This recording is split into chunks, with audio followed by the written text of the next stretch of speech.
Overall, very solid, just a few days here in Cleveland, but with just kind of how this game played out, I have to imagine it leaves quite a sour taste in your mouth. But what were you seeing just kind of from the bullpen in this one today? It did. It's sour in the sense of, you win the first two and you catch a lead going into the eighth inning and you feel good about the game. And I thought we did enough to win, but unfortunately, that eighth inning got away from us.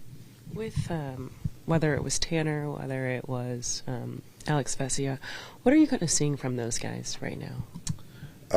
I think with Tanner, obviously, with the Muncie play right there, that was took a weird hop.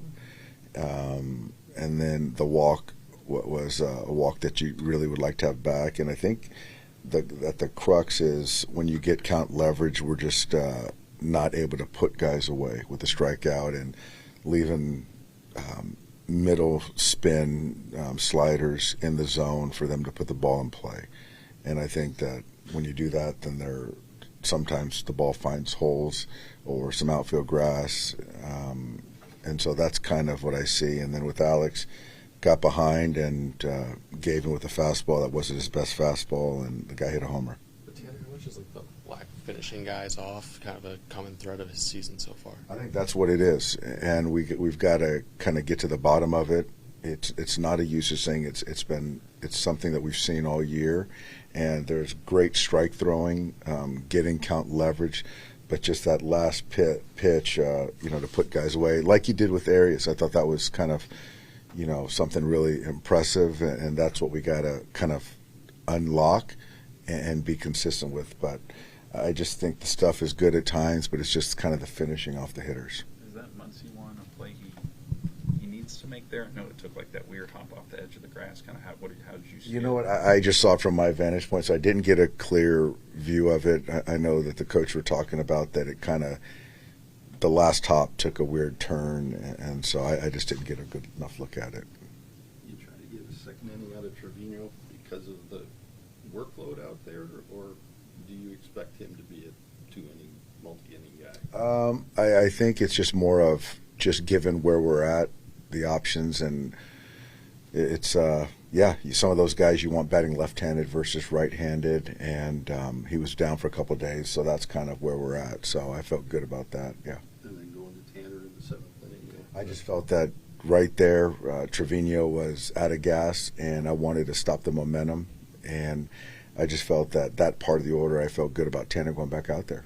No, it was not you saw the rain coming or anything like that. No. What did you see out of Clayton today? I thought just, still trying to find his way.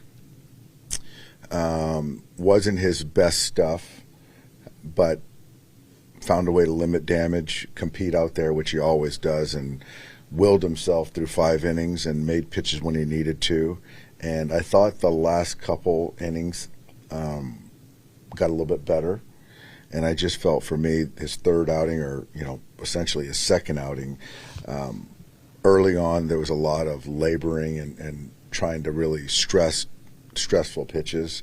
I felt, at that point in time, he did enough to help us win a game and to get him ready for his next start. How difficult is it to build momentum and to feel good about what you've got when the bullpen is as inconsistent, albeit because of injuries, as it's been? Yeah, it's tough and I guess frustrating. It's still a 500 road trip, which I think, going into it we would have banked, but losing this one kind of how we did, and when you do get a good start from a starter, we've got to win these games, and we're not used to giving up games late as far as the bullpen, and there's things that we just got to, just keep kind of trying to figure out and get better.